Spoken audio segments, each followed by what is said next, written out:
അപ്പൊ തുടങ്ങിക്കോ. Okay okay, praise the Lord. जल्दी से जल्दी आने वाला प्रभु यीशु मसीह की आदि पवित्र नाम में सब पवित्र लोगों को मसीह वचन देता हूँ।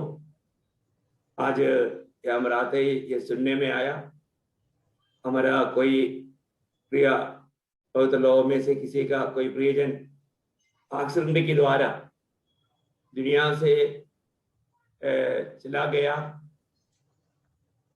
ये बात सुना तो हमको भी जरूर दिल में थोड़ा दुख हुआ, क्योंकि किसी का भी देह वियोग हमें दुख देता है। हम नहीं जानते प्रभु हमारा प्रिय भाई लोगों में से किसी प्रियजन का कोई बिंदु है तो उन लोग जो दुखी है उनके साथ हम भी उस दुख में शामिल होते हैं और प्रभु उन्हें भी उस असीम शांति से भरने के लिए हम लोग प्रार्थना करते हैं। प्रभु का महिमा हो। प्रभु ने और भी एक सुंदर अवसर हमारे जीवन में दिया, वापस हम मिलकर के प्रभु का वचन को बांट पाए। तो मैं प्रभु को बहुत धन्यवाद देता हूँ। आज हमें एक एक दिन जो मिल रहा है एक बोनस है एक प्रकार, क्योंकि हमारा प्रभु किसी भी घड़ी को आ सकता है। प्रभु का आगमन हो जाना चाहिए, लेकिन किसी कारण से प्रभु वो भी लंबा कर रहा है तो शायद प्रभु हमारे लिए मौका दे रहा है। प्रभु का वचन के आधार में और भी हम प्रभु के लिए और भी लायक बने, प्रभु के योग्य बने और प्रभु के लिए काम में आए। प्रभु का जो योजना हमारे जीवन के द्वारा है वो पूरी हो जाओ, उसके लिए शायद प्रभु हमें मौका दे रहा होगा। जो भी है, हमें मिला हुआ जो समय जो है बहुत मूल्यवान है। एक बात मैं आपको बताना चाहता हूँ, हम लोग चाहे ना चाहे, जाने अनजाने, जब तक हम जिंदा है मृत्यु कभी भी हो सकता है, नहीं तो प्रभु का आगमन कभी भी हो सकता है। तो हमें हमेशा एक सच्चा तैयारी के साथ जीवन बिताना बहुत बड़ी बात है। आपको आपने पढ़ा है जब 90 भजन संगीता का 12 भजन में एक बार मूसा प्रभु के साथ इस रीति में प्रार्थना करता है, हमको अपने दिन गिनने की समझ दे कि हम बुद्धिमान हो जाएं। देखा, हमारा दिन गिनने की समझ दे, हम बुद्धिमान हो जाए। मतलब हमको हमारा एक एक दिन, आपको मालूम है हमारा ये आयु का दिन कितना छोटा है। हमको 60, 70, 80 साल आजकल वहां तक जाने वाले लोगों की संख्या बहुत कम है, या उससे आगे जाने वाले लोगों की संख्या बहुत कम है। लेकिन हम प्रभु में आने के बाद में हमें जो दिन मिलता है, समय मिलता है, वो जरूर प्रभु के साथ हम बिताना चाहिए। अनंत काल का उस दर्शन में हम उन समयों को बिताना चाहिए। यहाँ पर मूसा प्रार्थना करता है, आपको मालूम है उस उनका भाई अहरोन का विदाई के समय में गाया हुआ गीत है। तो सबसे बड़ी बात क्या है कि हमारे जीवन में हमें भी ये जानना है, अभी मेरा एक एक दिन में किस रीति में समय बिताता है, मैं कितना।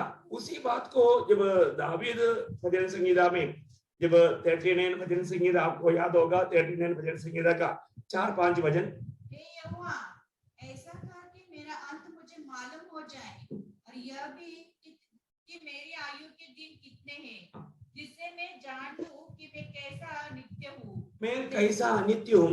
देख तूने मेरी आयु 42 भर की रखी है और मेरी अवस्था तेरी दृष्टि में कुछ है ही नहीं। देखिए यहाँ पर दावीद मतलब प्रभु से विनती करता है, प्रभु मुझको ये समझ दे, मुझको ये थोड़ा समझा दे, मुझे बता दे मैं कितना अनित्य हूँ। देखा ना वो 5 भजन की आखिरी में आपने एक ये देखा होगा सहला शब्द, वहां पर साइड में उसका सहला शब्द लिखा है ना। उसका अर्थ मालूम है क्या है? थोड़ा रुक करके सोचो, थोड़ा रुक करके सोचो। हमारे जीवन में हम लोग ये वचन पढ़ने के बाद में हमें थोड़ा रुक करके सोचना चाहिए, है ना, क्योंकि हमको प्रभु ने दिया हुआ ये आयु कितना छोटा सा है, कितना जल्दी खत्म होने वाले मान जीवन है। इसके लिए हमको जानना, उसका उसी 39 का 11 भी पढ़ना क्या ना, जब तू मनुष्य को अधर्म के कारण डांट पीट कर ताड़ना देता है, तब तू उसकी सुंदरता को पतंगे के समान नष्ट कर देता है। देखा, मतलब बोलने का मतलब वहां पर भी सहला शब्द लिखा होगा। हाँ देखो, मतलब इसका मतलब क्या है कि हमारा जीवन का नैमिषिकता को बताता है। बहुत बड़ी बात है, हमको ये बात को जानना है प्रियो।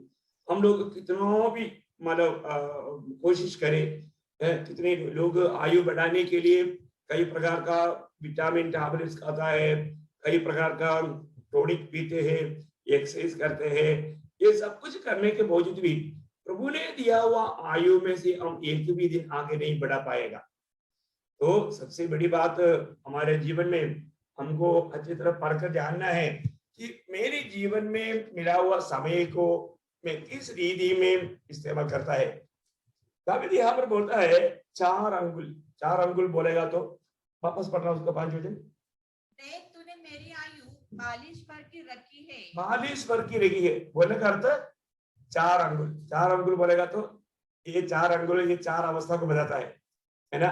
एक बचपना रहता है, एक बालकपन का अवस्था रहता है, एक युवत्व का अवस्था रहता है, और आखिर में एक बुढ़ापा का अवस्था रहता है। ऐसा 4 अवस्था।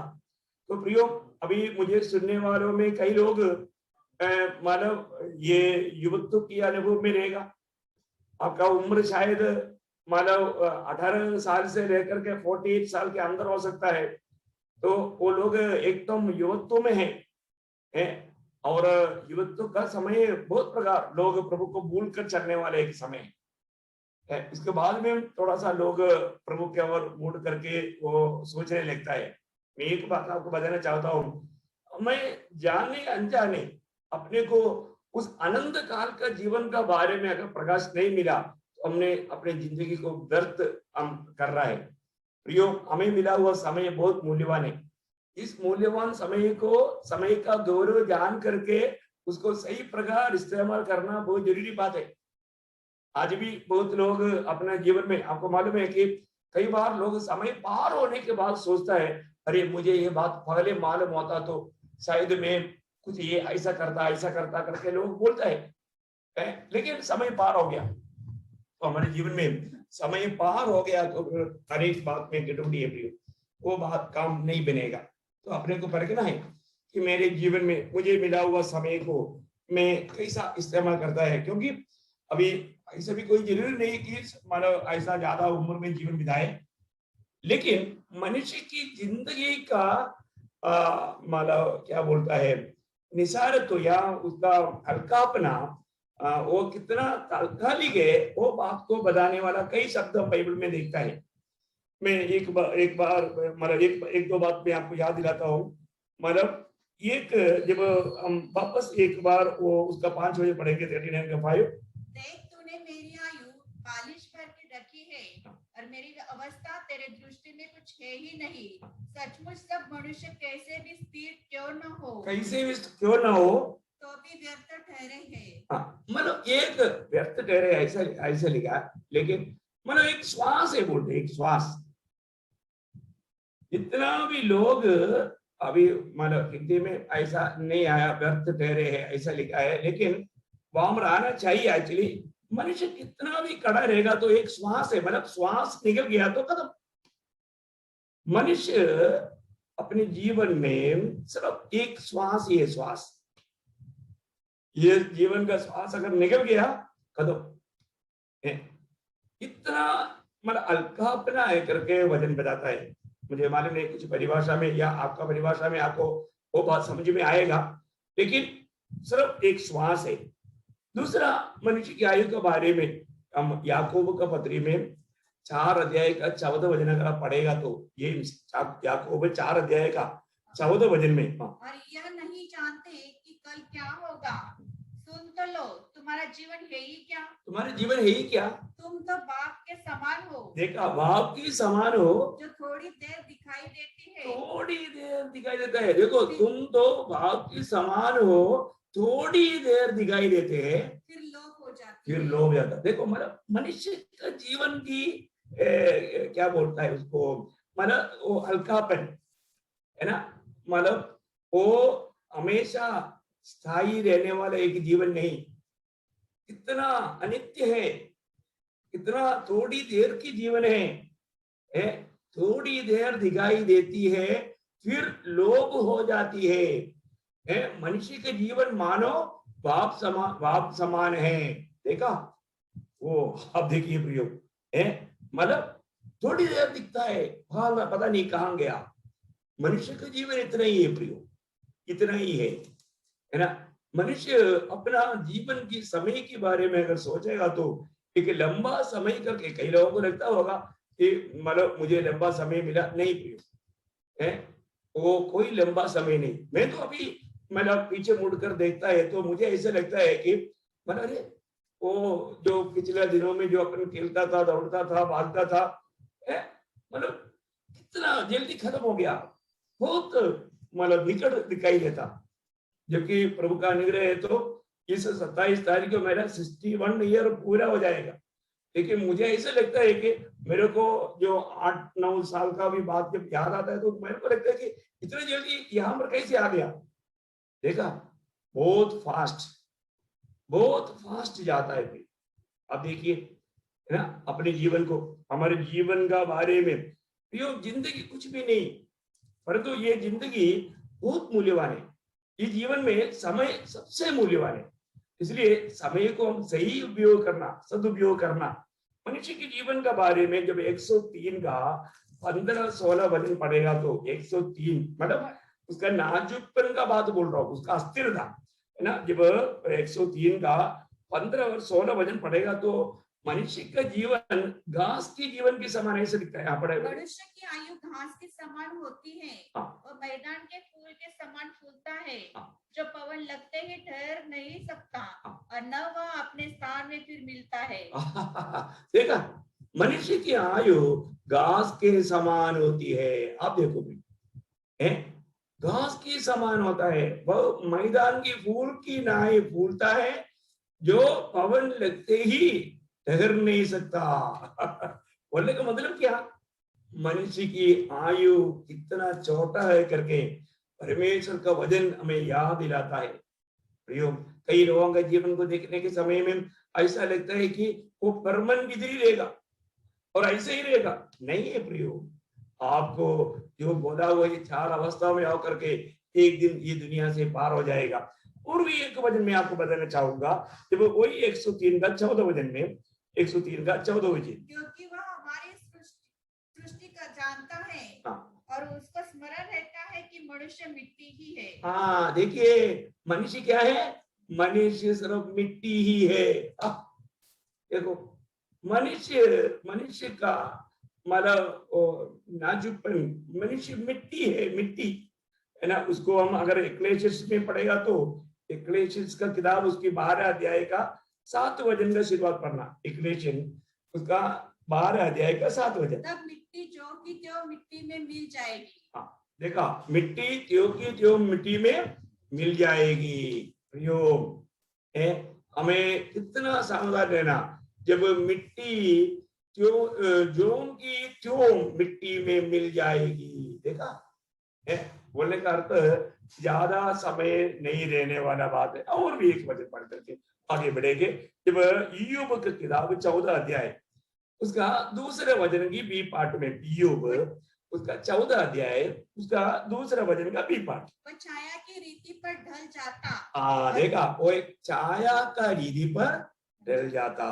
देखा प्रियो, है वह छाया की रीति पर ढल जाता है। देखा है, छाया कितना देर रुकता, थोड़ी देर। यो मनुष्य की आयु इतना है? इसलिए मानव मूसा ने बोला, मेरा दिन को गिनने के लिए एक ज्ञानवान दिल मुझको दे। इसलिए दाऊद ने बोला, प्रभु मेरा इस आयु का बारे में मुझे थोड़ा समझ दे दे, ताकि मैं उस आयु को मैं सही प्रकार तेरी महिमा के लिए इस्तेमाल करूं। प्रियो, हम लोग कोई भी इस दुनिया में परमानेंट निवासी नहीं। हमें दुनिया में कौन है, हमारे बारे में लिखा है कि हमें दुनिया में परदेशी है ना। जब 119 का 19 वचन पढ़ना, 119 का 19 वचन। मैं तो पृथ्वी पर परदेशी हूँ। देखा, मैं तो पृथ्वी पर परदेशी हूँ, इसका मतलब क्या है, हम लोग यहाँ पर रहने वाले नहीं। थोड़ी समय रहने के बाद में मैं तो पृथ्वी पर परदेशी हूँ। प्रियो, मैं परदेशी है ये जानना। मेरा स्वदेश यहाँ पर नहीं, मेरा स्वदेश जो भी खास करके नया जन्म पाया वो लोग ये बोल सकता है मेरा स्वदेश स्वर्ग है करके, है ना। क्योंकि मतलब फिलिपियों का पत्र 3 अध्याय के 20 वचन में लिखा है हमारी नागरिकता, हमारा परमानेंट नागरिकता स्वर्ग में है। हम लोग दुनिया में रहने कर, हमें दुनिया में जन्म होने के कारण, दुनिया में रहने के कारण एक दुनिया का नागरिकता है, पर उससे बढ़कर नया जन्म के द्वारा हमें स्वर्ग का नागरिकता मिला, वो परमानेंट नागरिकता है। वहां पर हम देखता है तो 3:20, पर हमारा स्वदेश स्वर्ग पर है। देखा, हमारा स्वदेश स्वर्ग पर है, हम ये दुनिया हमें परदेशी है। और हम एक उद्धारकर्ता प्रभु यीशु मसीह के वहां से आने की बाट जो रहे हैं। देखा, हम लोग अपने स्वदेश में जाने वाला है और हम अकेले नहीं जाएंगे, हमारा प्रभु हमारे को लेने के लिए आएगा, तो हमारा स्वदेश स्वर्ग में है। बोलने का मतलब हमें दुनिया में परदेशी है। तो हर एक प्रभु का जन इस बात को समझना चाहिए, उस समझ के साथ जीना चाहिए। आपको मालूम है जब अब्राहम वायदा का देश में रहने के समय में, जब सारा जब मर गया, मरने के समय में वहां पर हम देखते हैं कि हित्ती लोगों के साथ जब प्रभु अब्राहम बात करता है, उस समय में उन लोगों को अब्राहम देने वाले एक गवाही उत्पत्ति की किताब उसका 23 अध्याय का 4 वचन में हम देखते हैं, जेनेसिस चैप्टर 23:4, मैं तुम्हारे बीच अतिथि और परदेशी हूँ। देखा, मैं तुम्हारा बीच में अतिथि और परदेशी हूँ। देखिए, मैं तुम्हारा बीच में पाहुन और परदेशी है। देखा, देखिए, मैं तुम्हारा बीच पाहुन और परदेशी हूँ। देखो, कितने लोगों को वो बोल रहा है मैं परदेशी हूँ, जबकि प्रभु ने वायदा किया हुआ देश में रहने के समय में भी अब्राहम अपने आप को परदेशी जानता था। उनका दिल कभी भी दुनिया की बातों के ओर लगा नहीं, उनकी मन उस दुनिया की बातों पर लगा नहीं। कितना श्रेष्ठ बात है प्रिय है। इसलिए अब्राहम के बारे में जब इब्रानियों का पत्री में विश्वासियों का लिस्ट कहते कहते आने के टाइम पर अब्राहम के बारे में खूबी बात बोलता है, इब्रानियों 11 अध्याय उसका 9-10 वचन। विश्वासी से उसने प्रतिज्ञा की हुई देश में, पराये देश में परदेशी के समान रहकर इसहाक और याकूब समेत जो उसके साथ उसकी प्रतिज्ञा के वारिस थे तंबू में वास किया। देखा, वो परदेशी जानकर जीवन बिताया, अपनी बेटे अपने पोतों के साथ परदेशी जान करके जीवन की यात्रा किया, तंबू में वास किया, और वो परमेश्वर तैयार करने वाला वो स्थिर नगर का बाट जो होता था। कितना अनोखी बात है ना। प्रभु ने अपना मित्र अब्राहम को उस नगर को दिखाया। हाँ प्रियो, प्रभु का मित्र बन करके जीवन बिताएगा तो आनंद काल की बातें प्रभु हमें दिखाएगा, प्रभु हमको बताएगा, प्रभु हमको समझाएगा। प्रियो, ये छोटा सा जीवन में हमें प्रभु के साथ का उस संगति में रह करके आनंद काल की बातों पर मन लगा करके जीवन बिताना। हम ये दुनिया में परदेशी है, कुछ दिन के बाद में हम ये दुनिया से जाएगा, परंतु एक बात जरूर जानना, मैं कहाँ जा रहा हूँ, ये बात का निर्णय होना चाहिए। जरूर प्रभु की बुलाहट पा करके उसकी जीवन के मार्ग में चलने वाला अनुभव चाहिए। जो भी उधार पाया है, जरूर प्रियो, ये दुनिया में जीवन की यात्रा में कई समस्या आ सकता है ना। पत्रोस अपना पत्री में, पहला पत्रोस 2 अध्याय उसकी 11-12 वचन, पहला पत्रोस उसका 2 अध्याय का 11-12 वचन में इस यात्रा में एक चेतावनी दिया है। मैं प्रियो, मैं तुमसे विनती करता हूँ कि तुम अपने आप को परदेशी और यात्री जानकर, देखो, परदेशी और यात्री जानकर, देखो अपने आप को क्या जानना, परदेशी और यात्री जानकर उन सांसारिक अभिलाषाओं से जो आत्मा से युद्ध करती है बचे रहो।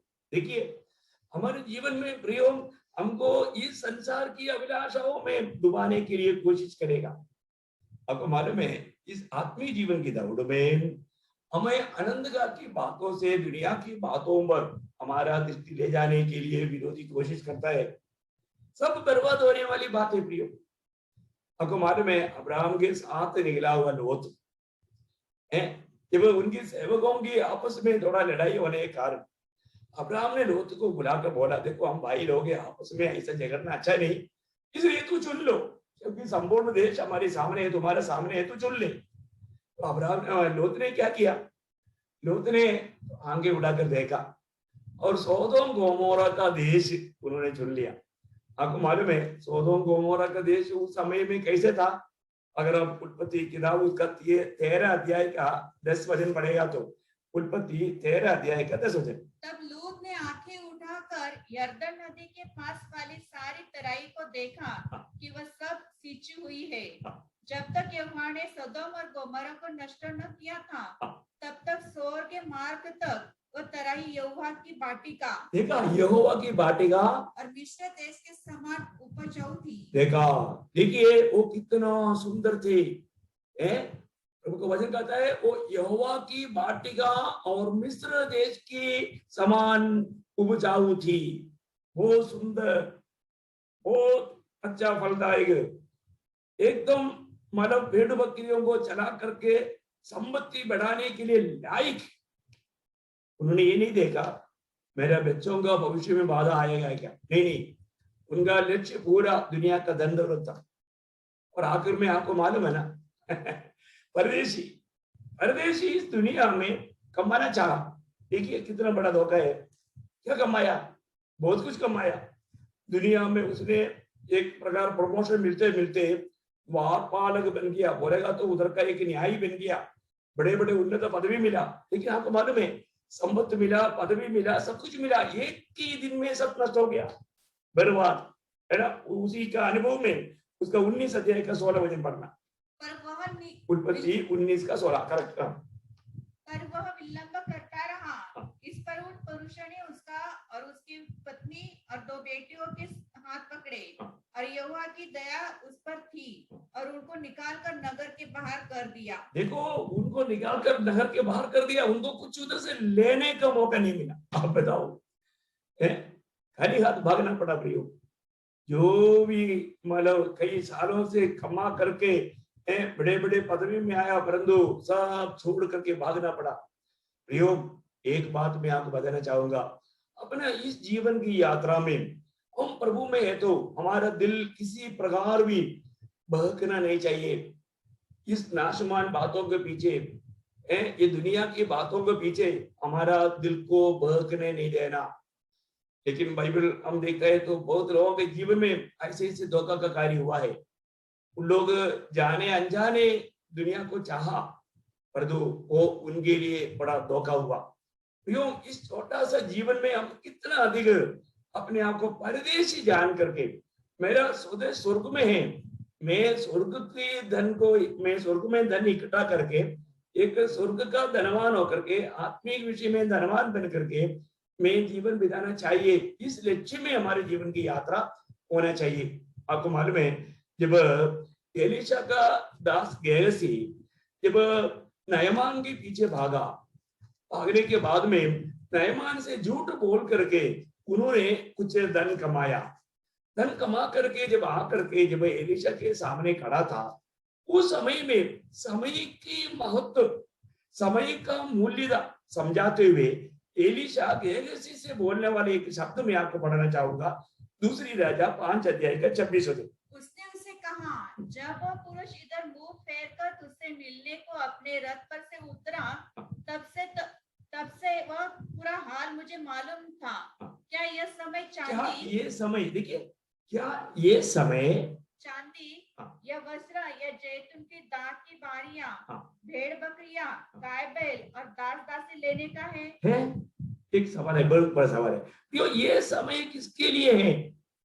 उदार पाया हुआ हर एक पवित्र लोग इस विषय को जानना चाहिए। ये समय है हमको ये दुनिया प्राप्त करने के लिए समय दिया क्या? ये समय हम किसके लिए इस्तेमाल करता है? हम उस आनंदगार का दर्शन में कार्य कर रहा है या ये दुनिया में नाम कमाने के लिए, दुनिया में मतलब धन कमाने के लिए, ये दुनिया में एक आलीशान जीवन बिताने के प्रयास में? धोखा मत खाना। दुनिया की बातों में कैसे भी हमारा मन बहका करके हमें अनंतकाल की बातों से वंचित करने के लिए विरोधी जरूर कोशिश में है।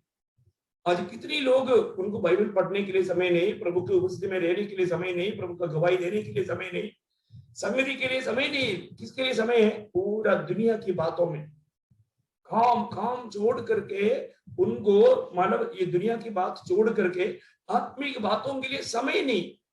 कितना दुखदायी बात है, कितना वेदनाजनक बात है ना। लोगों बहुत बड़े बड़े प्लान बनाता है ना। ऐसे लोगों के बारे में याकूब कहने वाला ये शब्द बहुत महत्वपूर्ण है। याकूब की पत्री, उसकी 4 अध्याय, उसका 13 से 17 तक का वचन पढ़ेगा तो याकूब, जेम्स चैप्टर 4 वर्स 13 to 17।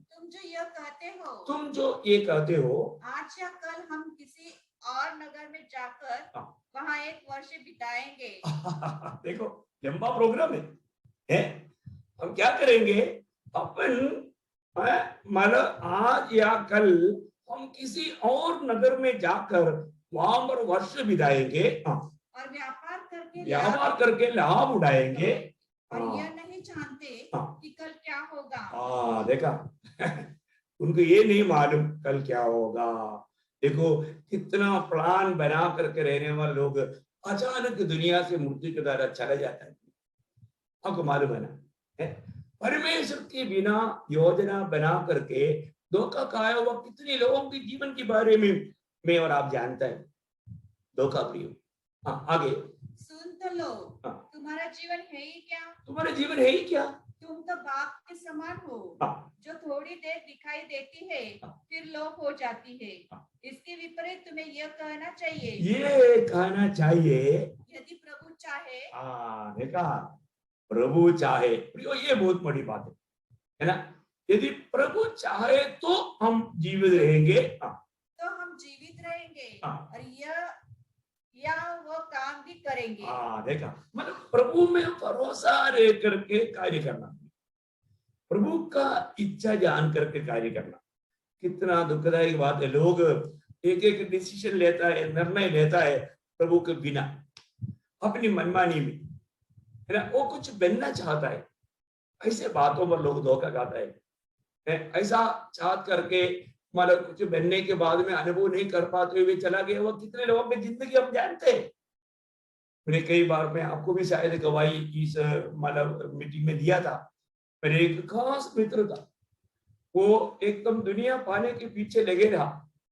इधर ही मतलब नासिक में पास पुणे है, पुणे से मुझे भी फोन करके बुलाया, लेकिन मैं बोला मैं तो प्रभु का काम में इतना बिजी है ब्रदर, मेरे पास टाइम नहीं है। वो एक नया घर लिया।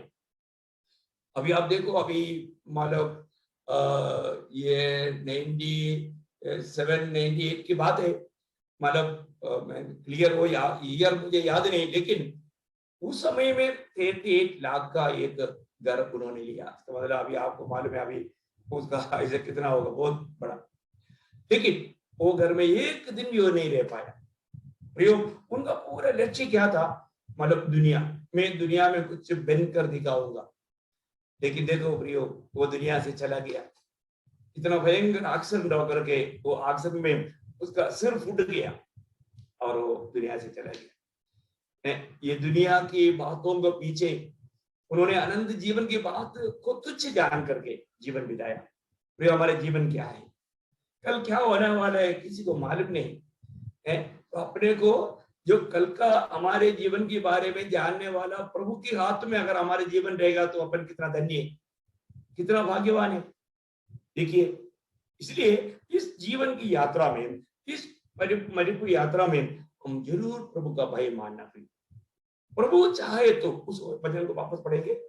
यदि प्रभु चाहे तो हम जीवित रहेंगे और यह वो काम भी करेंगे।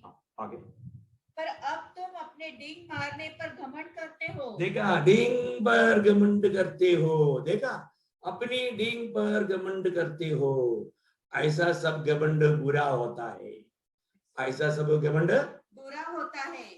इससे जो कोई भलाई करना जानता है और नहीं करता, उसके लिए ये पाप है। प्रियो, देखो देखो कितनी प्रकार लोग पाप में डूबते जा रहे हैं। हमारे जीवन में, इस छोटा सा जीवन में हम अपने आप को परदेशी जानकर, है ना, प्रभु का भय मान करके एक एक काम प्रभु की आलोचना में करना, ये हमारे लिए सबसे बड़ा लाभ की बात और ऐसा नहीं करेगा तो ना, पत्रोस पहला अध्याय का 17 वचन में कहता है, यदि तुम और अब कि तुम हे पिता कहकर उसे प्रार्थना करते हो, तो बिना पक्षपात हर एक के काम के अनुसार न्याय करता है। तो अपने परदेशी होने का समय भय से बिताओ। हाँ प्रियो, हमें ये छोटा सा जीवन में हम प्रभु का अपन परदेशी होने के समय, हम परदेशी है ये समय में कैसे करना है, भय से, प्रभु का भय हमारे में हमेशा होना चाहिए। प्रभु का भय मानकर जीवन बिताओ। हाँ प्रियो, और हम प्रभु का भय नहीं मानेगा तो प्रभु का भय आज है क्या? अधिक काम करने के समय में हमें अपने जीवन में परखना है, मैं प्रभु का भय मान करके ये कामों को करता है क्या, है ना प्रियो? आज दिन प्रतिदिन पाप और बुराई बढ़ते जा रहा है। दुनिया की अवस्था देखता है तो ऐसा लगता है कहीं महाक्लेश शुरू हो गया, क्योंकि आप देखो ना, जब अफ्रीकन देशों में लोग अपना बोझ लेकर के भाग रहा है, जान बचाने के लिए भाग रहा है, फायरिंग चल रहा है, उसके बीच में से चल रहा है, उसमें लोग गोली खाकर मर रहा है। देखो कितना जर्मनी और यूरोप कंट्रियों में कितना भयंकर बाढ़ आया, बाढ़ में कितना बड़ा नुकसान। इवन आप देखो मुंबई में, आप देखो दीवार गिर करके कई प्रकार लोग मर रहे हैं। कभी नहीं देखा ऐसा रीति में तूफान हो रहा है, बाढ़ आ रहा है ना, क्या क्या हो रहा है। देखो सूर्य से भयंकर मानो गर्म हवा आ रहा है, क्या क्या देखता है सुनने के लिए। आकाश का देखने वाला उसका चिन्ह देखकर डरता, समुद्र को देखने वाला उसकी अवस्था देखकर डरता, पृथ्वी की अवस्था देखने वाला उसकी अवस्था देखकर डरता। देखो चारों तरफ से एकदम एक भयानक अवस्था हम दिखाई देता है, और पाप और बुराई इतना बढ़ते जाता, कभी नहीं सुन सकता था, सुना नहीं ऐसा बुराई आज हो रहा है।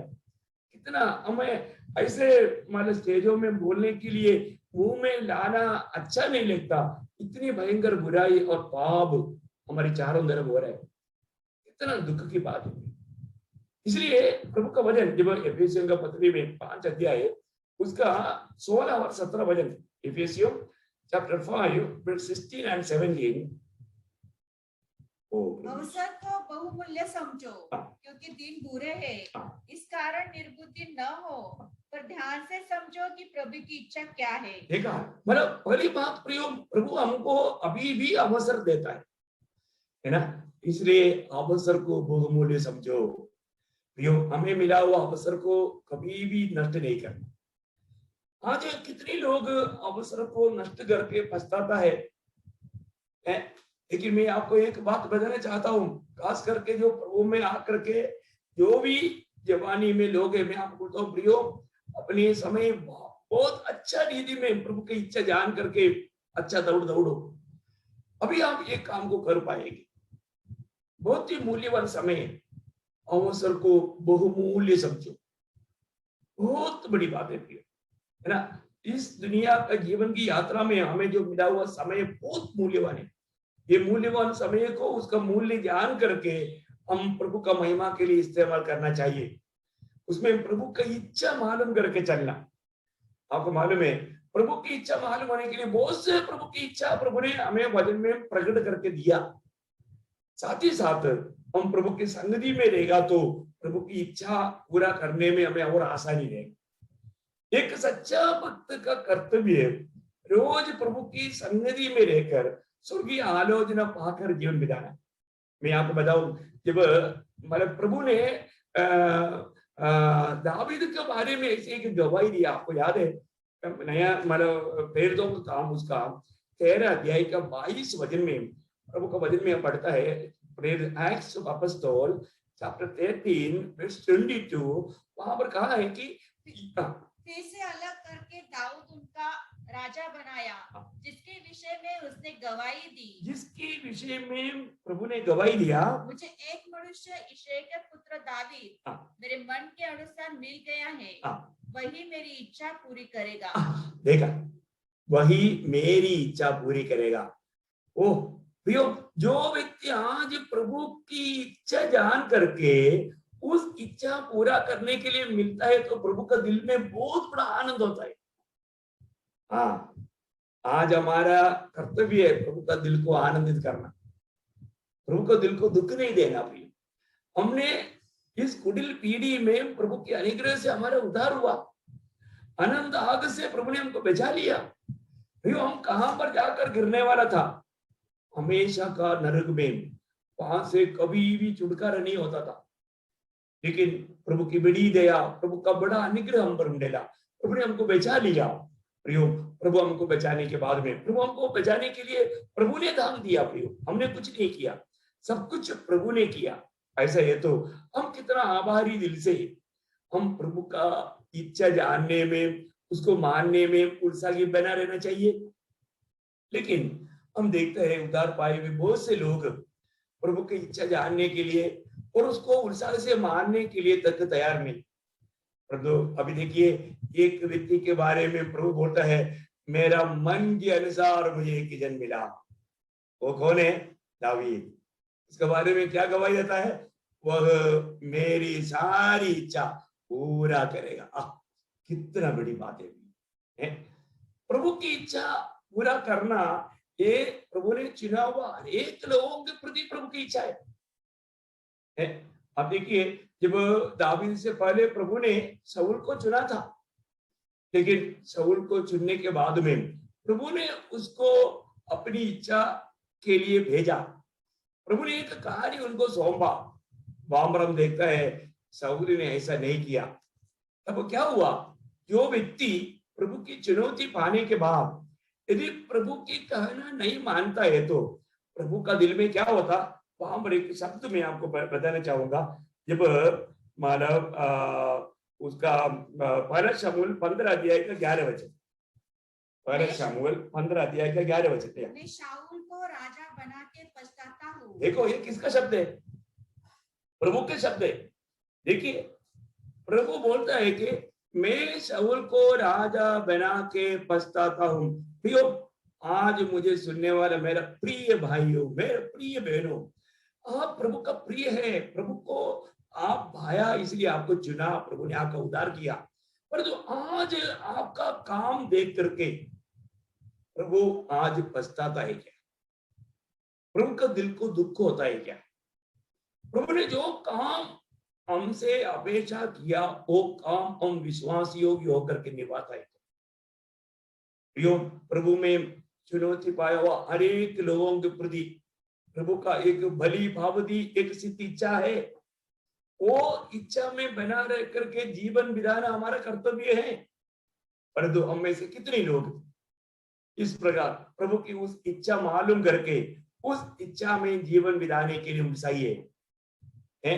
अभी यहाँ पर इस्राएल की प्रथम राजा शाऊल को राजा बनाने से अभी प्रभु पछताया।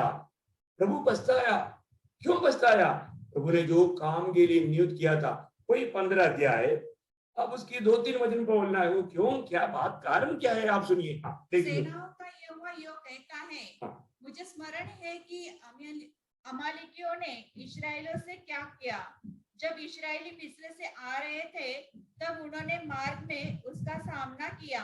इसलिए जब तू जाकर अमालेकियों को मार और जो कुछ उनका है उसे बिना कोमलता किए नष्ट कर।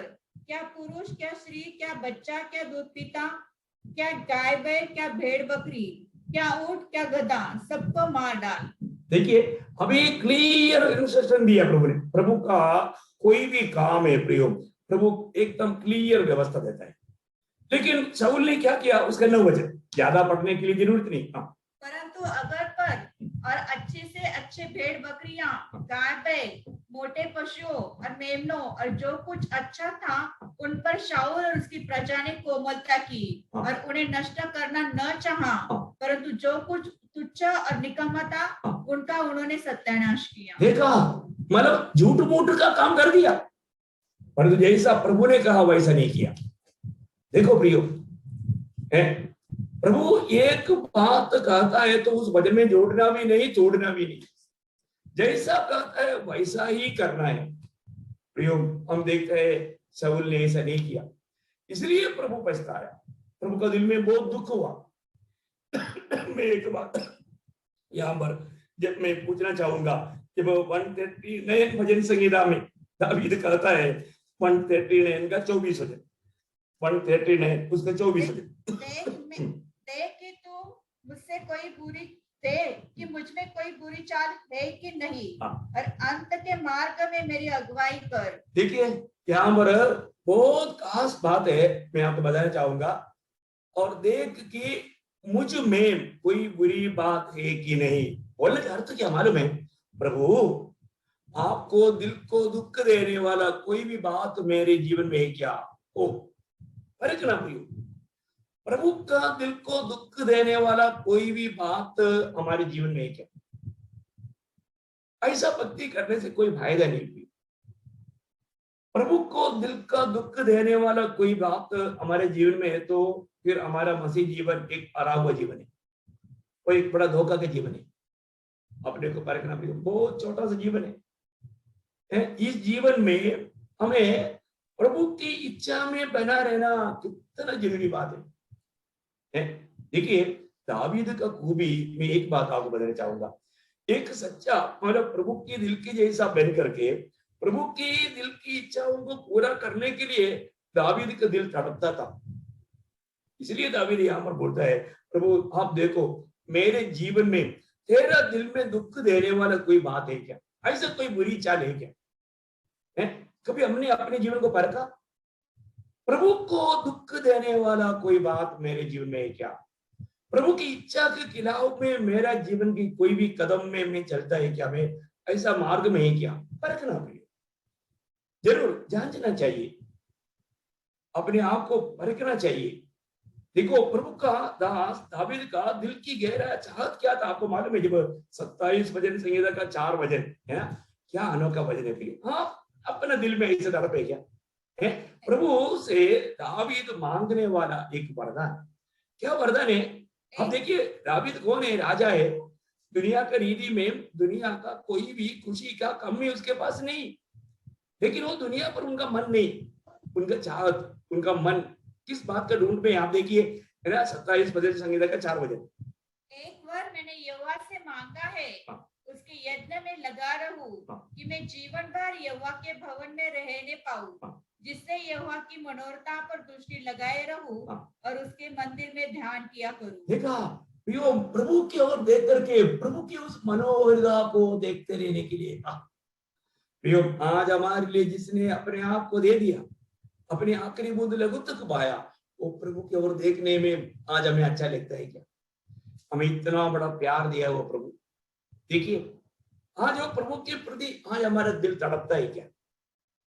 प्रियो, भक्तों के लिए प्रभु से एक आज्ञा निकला, उसी भजन संहिता का 8 भजन पढ़ना। 8 भजन। तूने कहा है मेरे दर्शन के खोजी हो, इससे मेरा मन तुझसे कहता है, हे यहोवा तेरे दर्शन का मैं खोजी रहूंगा। कितना अनोखा बात है? प्रभु बोलता है कि तुम मेरी दर्शन की खोजी हो। प्रभु कहता है तूने कहा है कि मेरे दर्शन की खोजी हो। प्रभु ने आज्ञा दिया प्रियो, इसलिए मेरा मन तुझसे कहता है कि ये यहोवा तेरे दर्शन का मैं खोजी रहूंगा। क्या प्रयोग है प्रियो। आज आप देखिए, आज पूरा दिन में आज के दिन में आप कितनी बार प्रभु की ओर देखा, प्रभु की चेहरे की ओर देखा, प्रभु की चेहरा हमारी ओर आनंद देखी नहीं देखा? जरूरी बात है प्रियो, हमें प्रभु की चेहरे की ओर देखने का जरूरत है। आपको मालूम है जो भी प्रभु की ओर देखता है, प्रभु की चेहरे की ओर देखता है ना, एक भक्त का या एक हम प्रभु का जन होने के कारण ये हमारे कर्तव्य में पड़ता है। आपको याद होगा जब 123 भजन संहिता का दूसरा भजन में 123 साम्स उसका चैप्टर उसका वर्स 2, देख जैसे दास की आंखें अपने स्वामियों के हाथ की ओर। देखा दास काम करके अभी जब वक्त आ गया तो स्वामी के हाथ में अपने लिए तोहफा लेकर आ रहा है, फल लेकर आ रहा है, उसकी आंख की ओर देखते रहते हैं, उसी प्रकार और जैसे दासियों की आंखें अपनी स्वामिनी के हाथ की ओर लगी रहती है, हाँ। वैसे ही वैसे ही हमारी आंखें हाँ। हमारे परमेश्वर यहोवा की ओर उस समय तक लगी रहेगी हाँ। जब तक वह हम पर अनुग्रह न करे। क्या अनमोल बात है प्रियो, प्रभु की अनुग्रह की दृष्टि हम पर होने के लिए प्रभु हमें देख करके एक स्माइल करें। आप रोज सवेरे उठ करके प्रभु को स्माइल देता है कि नहीं है? मैं रोज सवेरे उठकर प्रभु को एक बहुत आनंद भरा दिल के साथ में एक स्माइल देता हूँ प्रभु, और मैं भी देखता है कि प्रभु मुझे देख करके स्माइल कर रहा है। मैं विश्वास की आंखों में वो देखता हूँ। ये रोज मेरा अनुभव है। मैं एक बात आपको बताना चाहता हूँ, हमें रोज प्रभु की ओर देखना, हमेशा प्रभु की ओर देखना। हमारा कोई भी ऐसा कुछ बात भी आ गया, तुरंत हम प्रभु की ओर देखना। देखेगा तो क्या लाभ है? उसके लाभ में एक दो बात आपको मैं बताऊंगा। जब उसकी 25 भजन संहिता 25 अध्याय का 15 वचन पढ़िए। भजन संहिता 25 का 15। मेरी आंखें सदैव यहोवा पर टकटकी लगाए रहती है, क्योंकि वही मेरे पाँव को जाल में से छुड़ाएगा। देखा, आपको समझ में आया है? क्यों देखते रहता? क्योंकि वही मेरे पापों को जाल में से छुड़ाएगा। विरोधी क्या करता है? हमें फंसाने के लिए जाल बिछा कर रखता है। प्रियो, लड़ाई के मैदान में है ना, लड़ाई के मैदान में चलने के टाइम पर माइंस नीचे लगा रहता है, दिखता नहीं है ना। उसी प्रकार अभी विरोधी कैसे कैसा जाल बिछा कर रखा है हमको मालूम नहीं पड़ता, परंतु आप प्रभु की ओर देखो प्रियो, प्रभु बचाएगा। प्रभु बचाया तो बच गया, नहीं तो नहीं बचता, क्योंकि हमें नहीं दिखता, परंतु प्रभु को मालूम है प्रभु हमें बचाता है। कितना अनोखा बात है। इसलिए प्रभु की ओर देखना चाहिए, है ना। और भी एक अनुभव में देखने का खूबी उसका भजन संगीता में 34 का 5 पढ़ना, 34 का 5 बोलो। जिन्होंने उसकी ओर दृष्टि की उन्होंने ज्योति पाई, और उनका मुंह कभी काला न होने पाया। ये बात है। प्रभु की ओर देखने वालों का मुंह कभी भी काला नहीं होने देगा। बोलेगा तो वो दुखी होकर रहने नहीं देगा, उसको मतलब ऐसा निराश होकर के उदास होकर के रहना नहीं पड़ेगा। प्रभु की ओर देखने वालों का मुंह चमकेगा, प्रिय, उनका मुंह चमकेगा, है ना। वो ज्योति उन पर चमकेगा, प्रभु का अनुग्रह उसको मिलते रहेगा। वो हमेशा देखते रहता है कि कौन है सच में बुद्धिमान, जो मेरा खोज में है, जो मेरा मुझको खोजता है, मेरी ओर देखता है, मुझे सुनने के लिए तत्पर है। सब प्रभु देखता है प्रियो। क्या अनमोल जीवन प्रभु ने हमें दिया। देखिए, जब भी एक एक समय में प्रभु का गवाही का महत्व है। प्रभु हमारे बारे में क्या गवाही देता, आपको मालूम है ना। एक बात देखो, हम कैसे भी काम करने में मतलब प्रभु जो देता है वो गवाही का बहुत प्रमूल्य है।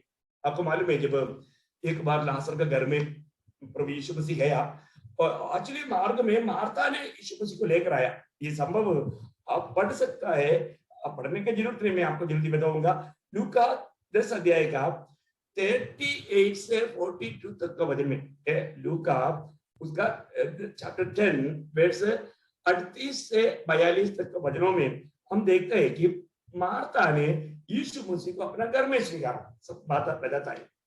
तो फिर अभी मार्था घर में आ गया, तो अभी मार्था ने स्वीकारा, तो फिर स्वीकारने वाला व्यक्ति का कर्तव्य क्या? जरूर पौनाई करना।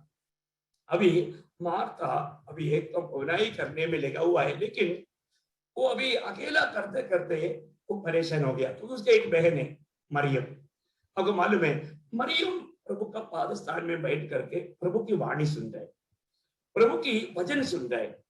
अभी मार्था को आया गुस्सा, वो एकदम मतलब कंप्लेंट लेकर आया।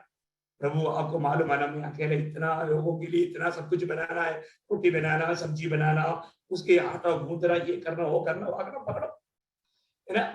अभी प्रभु क्या बोलता है, ए मार्था, तू क्या कर रहा है? तू बहुत से बातों को सोच करके तू बहुत परेशान हो रहा है, परंतु मरियम एक अंश को चुना, अच्छा अंश।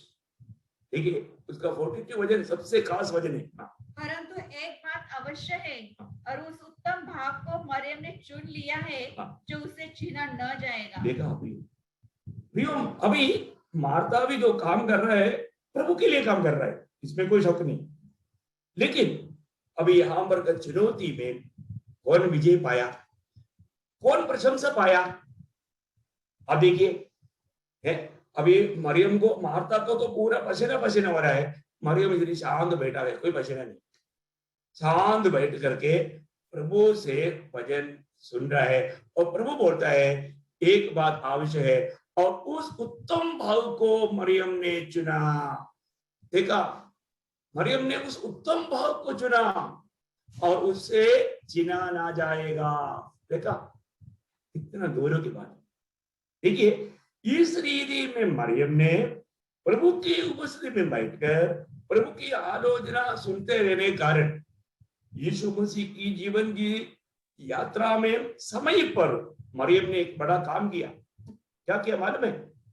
देखो, समय को जानकर, उसकी जरूरत जानकर मरियम ने समय पर एक बड़ा काम किया। वो काम हम क्या देखता है? मरकुस का समाचार 14 अध्याय, उसका 3 से 8 तक पढ़ना चाहिए, लेकिन मैं पूरा समय नहीं है पढ़ने के लिए, मैं जल्दी आपको बोलता हूँ। मरियम ने उसमें एकदम बहुत मूल्यवान इत्र मला उसके ऊपर डाल दिया, है ना। ये देख करके वहां पर बाकी लोग, चेले लोग सब कुड़कुड़ाया, और इसके लिए तो यूदा ने बोला ये तो व्यर्थ किया, ये तो नष्ट किया, 300 दिनार को बेच करके कंगालों को बांट सकता था, बहुत कुछ बात हुआ। तब प्रभु ने वहां पर क्या बोला मालूम है? प्रभु जो बोलता है उसका महत्व है प्रिय। प्रभु दुनिया क्या कहता है वो नहीं, प्रभु क्या कहता है वहां पर उसका 6 वचन का बी पाठ। उसने तो मेरे साथ भलाई की है। देखा देखो, बाकी लोग बोलते हैं कि ये तो बहुत व्यर्थ कर दिया, ये तो कैसा औरत है, ये गरीबों को देने से कितना इसको मतलब लाभ मिलता, क्या क्या बोला है। उनका खिलाफ में बहुत कुछ बोला, परंतु जो बोलना चाहिए उसने क्या बोला, वो प्रभु का काम है। प्रभु ने क्या बोला? प्रभु ने बोला, इसने क्या किया? मेरे साथ भलाई किया। नंबर 1 बात है, भलाई किया। और इतने ही नहीं, जब आगे उसका 8 वचन का शुरुआत, जो कुछ वह कर सकी उसने किया। देखा, जो कुछ वो कर सकी उसने किया। ओ, क्या प्रभु का ये माला अनुमोदन, प्रभु की ये प्रशंसा, इससे बढ़कर क्या चाहिए? मैंने जहां तक कर सकता था, उसकी जो ताकत की मतलब पूरे लेवल में उसने किया। बोलने का अर्थ वो है, जहां तक वो कर सकती थी, क्या बोलते हैं, जो कुछ वो कर सका उसने किया। तो देखा प्रियो, हमारा काम को देख करके प्रभु ये गवाही देना चाहिए, वो जो कुछ कर सका उसने मेरे लिए किया। क्या गवाही है प्रियो? क्या आज हमारा कामों को देख करके प्रभु ऐसे बोलेंगे क्या? दुनिया बोलने वाला प्रशंसा का बात छोड़ दो प्रियो, वो तो बात का कोई मूल्य नहीं, एक नया पैसा का मूल्य नहीं। लेकिन प्रभु हमारा काम को देख करके क्या गवाही देता है ये जानना है, ठीक है ना। देखो, आपको मालूम है प्रभु एक काम करने के टाइम पर इस्राएल लोगों के बारे में, जब जकरिया नबी किताब 7 अध्याय का 5 वचन की बी पाठ में प्रभु बोलता है, क्या तुम मेरे लिए उपवास किया? बोले अर्थ अपनी मतलब के लिए लोग प्रभु को कैसे भी मतलब हरा करके अपनी इच्छा पूरा करने के लिए करते थे। इसलिए प्रभु वहां पर बोलता है, क्या तुम मेरे लिए उपवास किया? क्योंकि आखिरी में लिखा ना 7 का 5, क्या तुम सचमुच मेरे ही उपवास करते थे? हाँ, देखा, प्रभु के लिए किया क्या? सचमुच। देखो प्रियो, आज भी कई लोग ऐसे कई काम करता है, क्या वास्तव में प्रभु के लिए करता है क्या? कितने लोग प्रियो, लोगों को मालूम नहीं वो किसके लिए वो काम करते हैं, है ना। आज कितने लोग प्रभु की सेवा भी किस लिए करता, किस उद्देश्य से करता? प्रभु के लिए करता है क्या? प्रभु का महिमा के लिए करता है क्या, या सिर्फ अपनी फायदा के लिए करता है? प्रियो, स्वर्ग का दृष्टि में आज हमारा काम कैसा है, ये बात को जानना जरूरी बात है ना। प्रभु मतलब आज का लोग जब मंडली में आकर के आराधना भी करता है तो उसके आने का लक्ष्य क्या है? मर गया तो कब्र मिलना चाहिए, बच्चा बड़ा हो गया तो शादी होना चाहिए। ऐसे मंडली, ऐसे लोग ये आराधना के बारे में आमोस का किताब 5 अध्याय का 21 वचन की भी पाठ में लिखा है, तुम्हारा इस प्रकार की सभाओं में मेरे को प्रसन्नता नहीं। देखिए उन लोगों के मतलब पूरा दुनिया का है ना। उसके 5 अध्याय, आमोस 5 अध्याय के 21 वचन का भी पाठ। और तुम्हारी महासभाओं से मैं हाँ। प्रसन्न नहीं। हाँ करेक्ट, तुम्हारी महासभाओं में से मैं प्रसन्न नहीं। प्रभु प्रसन्न नहीं हो तो फिर वो संगति का क्या मौत है? देखो प्रभु प्रसन्न है कि नहीं, प्रभु का दिल अगर हमारी संगतियों में अगर आनंदित नहीं है तो इस सेवा का क्या फायदा नहीं, अपने को जानना चाहिए। आज प्रभु मुझ में प्रसन्न है क्या? प्रभु ये गवाही देना चाहिए कि ये मेरे दास है, मेरे खातिर काम करता है। ऐसा गवाही मिलेगा तो ना। एक बार बेलशस्सर राजा, कौन था, नेबूकदनेस्सर राजा के बारे में है ना, बाबेल के राजा नेबूकदनेस्सर राजा के बारे में प्रभु ने ऐसे गवाही दिया। वो बात हम लोग ऐसे की नबी में पढ़ता है, संदर्भ में पूरा नहीं पढ़ाऊंगा। उसका 29 अध्याय का 20 वचन, जब एजेकियल या एहेजकेल, उसका 29 का 20 वचन पढ़ना। मैंने उनके परिश्रम के बदले में उनको मिस्र देश इस कारण दिया है कि उन लोगों ने मेरे लिए काम किया था। देखा, मेरे लिए काम किया, उन लोगों ने मेरे लिए काम किया। प्रियो, यही तो बात, यही तो गवाही चाहिए। प्रभु ये बताना चाहिए कि ये लोग मेरे लिए काम किया, मेरी महिमा के लिए कार्य किया, मेरी बढ़ाई किया। ऐसा एक गवाही हमें मिल रहा है ना। एक समय में आपको मालूम है ना, जब मत्ती 7 अध्याय का 22-23 वचन में बढ़ता है कि उस समय में बहुत से लोग आकर के गवाही दे रहे हैं, प्रभु तेरी नाम से हमने बड़े बड़े प्रचार किया था, भविष्यवाणी किया था, चमत्कार किया था, दुष्टात्मा निकाला था, सब कुछ किया प्रभु के नाम से।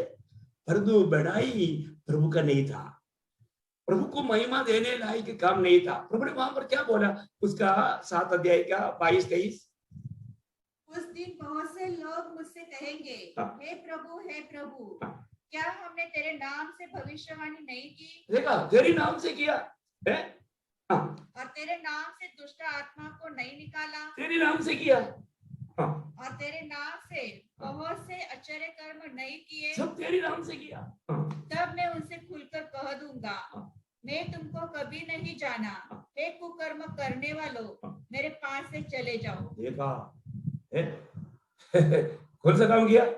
कुकर्म किया है। उन लोगों ने अपनी फायदा के लिए, अपनी बढ़ाई के लिए, अपनी महिमा के लिए, अपनी नाम ऊंचा करने के लिए किया, प्रभु को महिमा नहीं दिया। ऐसे लोगों को प्रभु बोलते हैं कुकर्मियों। हमारा आज का काम देख करके स्वर्ग क्या गवाही देता है? प्रभु के चेहरे में देखो, प्रभु की चेहरा आज हमारी ओर देख करके मतलब आनंद दे क्या, बहुत बड़ी बात है, हमें रोज देखना चाहिए। आज का दिन प्रभु मेरे जीवन से आनंद दे कि नहीं, ये बात हम प्रभु की चेहरे की ओर देखना चाहिए। फिर बहुत बड़ी बात है ना। कई बार लोगों क्या है, मतलब लोगों को लगता है कि मैं प्रभु की भक्ति करता है तो प्रभु मुझको कुछ देना चाहिए है। प्रियो, प्रभु मुझे कुछ देना चाहिए वो नहीं, मैं प्रभु के लिए या प्रभु की मेरे विषय में चाहत क्या है ये हमें जानना चाहिए। बहुत ध्यान से सुनना है। मतलब बहुत बार लोगों को क्या है, मैं भक्ति करता है तो प्रभु मुझको कुछ देना चाहिए, मुझे कुछ लाभ होना चाहिए, मुझे कुछ फायदा होना चाहिए। परंतु मैं एक बात आपको बताना चाहता हूं, हमें प्रभु ने तो ऑलरेडी दे दिया ना प्रियो, स्वर्ग का सारे आत्मीय आशीष दे दिया, इसके अलावा क्या चाहिए? लेकिन हमें ये जानना चाहिए प्रभु मुझसे क्या चाहता है, मुझे से प्रभु क्या मांगता है। हाँ, प्रभु का हमारे से मांग है प्रियो, क्या मांग है? वो मांग क्या है? अभी आपको एक दो बात मैं आपको जल्दी बताऊंगा। पहला पत्रोस उसका पहला अध्याय उसका 15-16 वचन, प्रभु क्या हमसे मांग करता है आपको मालूम है? आपका दंडवत नहीं मांगता, फिर क्या मांगता? पर जैसा तुम्हारा बुलाने वाला पवित्र है, वैसे ही तुम भी अपने सारे चाल चलन में पवित्र बनो। क्या बात है, प्रभु हमसे क्या मांग रहा है? प्रभु बोलता है तुम अपने हरेक चाल चलन में पवित्र बनो। प्रभु का मांग वही है, क्योंकि मैं तुम्हें बुलाने वाला पवित्र है, मैं तुम्हें बुलाने वाला पवित्र है। प्रियो, हमारे जीवन में ये प्रभु का बड़ा हमारे प्रति एक बड़ा चाहत है, प्रभु के दिल की गहरे चाहत है, क्योंकि आपको मालूम है वही एकमात्र पवित्र है, उसके सिवा कोई पवित्र नहीं। और प्रभु ने उसके लिए हमें अलग किया। जो भी लोग अलग किया वो लोग पवित्र लोग हैं, लेकिन हमें हमारा हर एक चाल चलन में पवित्र बनना चाहिए। आपको मालूम है जब पहला थिस्सलुनीकियों 4 अध्याय का 3 वचन में भी लिखा है कि मतलब प्रभु की इच्छा यह है कि तुम पवित्र, क्योंकि परमेश्वर की इच्छा यह है कि तुम पवित्र बनो। तुम पवित्र बनो। प्रियो, तुम पवित्र बनो। मैं एक बात आपको बताना चाहता हूँ कि महान परमेश्वर, आपको मालूम है सर्वशक्तिमान परमेश्वर का उस सामर्थ्य का रहस्य पवित्रताई। महान परमेश्वर का उस सर्वशक्ति सामर्थ्य का रहस्य है पवित्रताई, है ना, वो पवित्रताई। आज बहुत लोग बलहीन है, आत्मीय जीवन में बल नहीं पकड़ता। क्यों नहीं पकड़ता? आपको मालूम है एहेजकेल 7 अध्याय का 13 वचन की आखिरी में लिखा है, जो बुराई में जीवन बिताता है वो सामर्थ्य नहीं पाएगा, सामर्थ्य नहीं पकड़ पाएगा। ऐसा ना, कोई भी मनुष्य जो अधर्म में जीवित रहता है, जो अधर्म में जीवित रहता है वो बल न पकड़ सकेगा, बल नहीं पकड़ पाएगा, बल नहीं पकड़ सकेगा। प्रियो, परमेश्वर की सर्वशक्तिमान परमेश्वर की वो सर्वशक्ति के पीछे कार्य करने वाला बात क्या है? परमेश्वर की पवित्रताई, परमेश्वर की पवित्रताई। क्योंकि आपको याद होगा जब प्रकाशित वाक्य 15 अध्याय का 4 वचन में लिखा है, तू ही एकमात्र पवित्र है ना, ऐसे केवल तू ही पवित्र है, केवल तू ही पवित्र है। ओह क्या शब्द है। योग 15:15 में बोलता है कि स्वर्ग भी पवित्र नहीं है। प्रियो, ये दुनिया में कोई भी पवित्र नहीं, पवित्र एक ही है प्रियो, वो हमारा प्रभु है। वो प्रभु हमें पवित्र होने के लिए बुलाया, एक सच्चा पवित्र जीवन ये प्रभु हमसे मांगता है। इसलिए मैं एक दो बात बोलकर जल्दी खत्म करता हूँ, समय ज्यादा हो गया है। मानव, मैं आपको लंबा नहीं करना चाहता, लेकिन प्रियो आज आप सच में अपनी सेवकाई में आनंदित है क्या? संतुष्ट है क्या? एक सच्चा पवित्र जीवन अपन बिता पा रहे हैं क्या? ये बात को हमें परखना। ये भी पवित्र राही में एक विशेष खास इस बात को मानव बना रहने के लिए खास बात है। 2 कुरिन्थी में 7 अध्याय उसका पहला वचन बहुत महत्वपूर्ण बात है, बहुत बातें हैं लेकिन मैं शॉर्ट कर देता हूँ। प्रियो, हमको वहां पर एक सच्चा चेतावनी दिया है। पढ़िए 2 कुरिन्थी 7 अध्याय का पहला वचन। अतः है प्रियो, जबकि ये प्रतिज्ञाएं हमें मिली है, तो आओ हम अपने आप को शरीर और आत्मा की सब मलिनता से शुद्ध करें, सब मलिनता से शुद्ध करें और परमेश्वर का भय रखते हुए, देखा ये बात है, परमेश्वर का भय रखते हुए पवित्रता को सिद्ध करें। ये हमारा बहुत बड़ा एक कर्तव्य है, ये कार्य हमें करना है, परमेश्वर का भय रखते हुए। आज लोगों को नष्ट हुआ भयंकर बात है, भय नहीं, पवित्रता ही नहीं। भय नष्ट हो गया, पवित्र जीवन नष्ट हो गया। इसलिए टोटली लोग प्रभु का दिल को दुख देते हुए प्रभु के मार्ग से दूर होकर के चलने वाले एक अनुभव। प्रियो, मैं एक बात प्रभु का प्रेम में आपको बताना चाहता हूँ।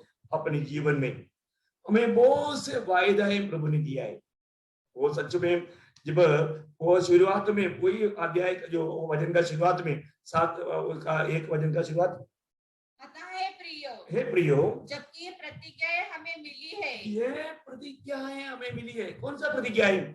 उसके ऊपर लिखा है ना, उसका 6 अध्याय का 16 से 18 तक का वचन में 7 प्रतिज्ञाएं दिया है। 7 प्रतिज्ञाएं। देखिए वो प्रतिज्ञाएं वो प्राप्त करने के लिए थोड़ा जल्दी पढ़िएगा। मैं उसमें बसूंगा, देखा बड़ी बात, मैं उसमें बसूंगा। देखिए है ना, मनोहर बात है ना, प्रभु ने दिया हुआ वायदा है, उनको प्राप्त करना है ना, प्राप्त करना है तो हमें पवित्र जीवन बिताना। कैसे पवित्र जीवन?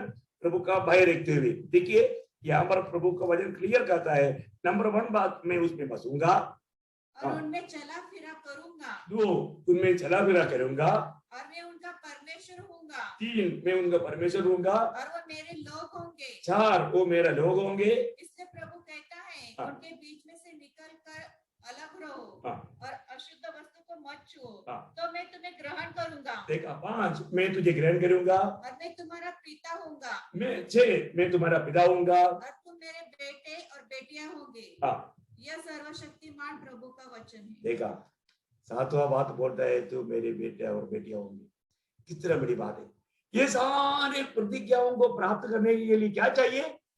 एक प्रभु का भय रखते हुए, है प्रभु का भय रखते हुए हम पवित्रता को सिद्ध करना है। आखिर में प्रभु का श्रेष्ठ दास जब सीटी स्टड बोल करके एक प्रभु का दास था, आपको याद होगा, इंग्लैंड का बहुत बड़ा एक क्रिकेट प्लेयर था। तो वो व्यक्ति ने कहा हुआ एक शब्द बहुत मेरा जीवन को छुआ है। मैं आपको बताऊं, जिंदगी एक ही है और वो बहुत जल्दी खत्म हो जाएगा, पर जो प्रभु के लिए किया वो बना रहेगा। क्या अनमोल शब्द है। जिंदगी एक ही है, बहुत जल्दी वो खत्म हो जाएगा, पर जो प्रभु के लिए किया वही बना रहेगा। आप आज हम ये छोटा सा जीवन में हमने किस रीति में हम अपनी तरफ से नहीं करना प्रयोग, प्रभु हमारे द्वारा करना, कोई काम का अनंत काल में प्रतिफल है। हम लोग इस दुनिया से जब जाएगा क्या होगा? आखिरी और शब्द भी पढ़ लेता हूँ, प्रकाशित वाक्य 14 का 13। देखिए, जो प्रभु में मरते हैं वो धन्य है, वो अपने परिश्रम से विश्राम पाना है। फिर मैंने स्वर्ग से यह शब्द सुना, ली जो मृतक प्रभु में मरते हैं वे अब से धन्य है। आत्मा कहता है हाँ, तो वे अपने सारे परिश्रम से विश्राम पाएंगे और उनके कार्य उनके साथ हो लेते हैं। उनका कार्य उनके साथ हो लेता है। हाँ प्रियो, जरूर हमने जो भी प्रभु में कार्य किया है वो हमारे साथ आएगा। हमने जो भी शरीर में रहकर जो काम किया वो हमारे साथ आएगा, उसका एक दिन हमें प्रतिफल मिलने वाला है। इसलिए प्रियो, अनंत काल का दर्शन में ये दुनिया में हम अपने आप को परदेशी जानकर, और मेरा आयु बहुत पल भर का है, बहुत थोड़ी सी है, वो एकदम एक पाप के समान खत्म होने वाला, फूल की नायंद मुरझाने वाला, घास की नायंद खत्म होने वाला, जल्दी पास होने वाला है। ये जान करके, समय का गौरव जान करके सही रीति में इस्तेमाल करना, कितना अनमोल बात है। मैं आशा करता हूँ अभी हमें जो भी भक्त प्रभु, खास करके इस कोरोना के बीच में, है ना, मतलब पहले जैसा घर घर जा करके समाचार सुनाने में बहुत रुकावट है, तो भी जो अवसर प्रभु हमें देता है, अवसर को बहुमूल्य जानो, अवसर को, समय को नष्ट ना करो, प्रभु का गौरव के लिए इस्तेमाल करो। प्रभु में जो भी हम प्रभु हमारे द्वारा प्रभु का महिमा के लिए करने लायक, हम अपने आप को प्रभु के लिए उपलब्ध बनते जाना, प्रभु के लिए हम मतलब प्रभु का उपयोग में आने लायक जीवन बिताना, उसके लिए प्रभु सबको सहायता करे।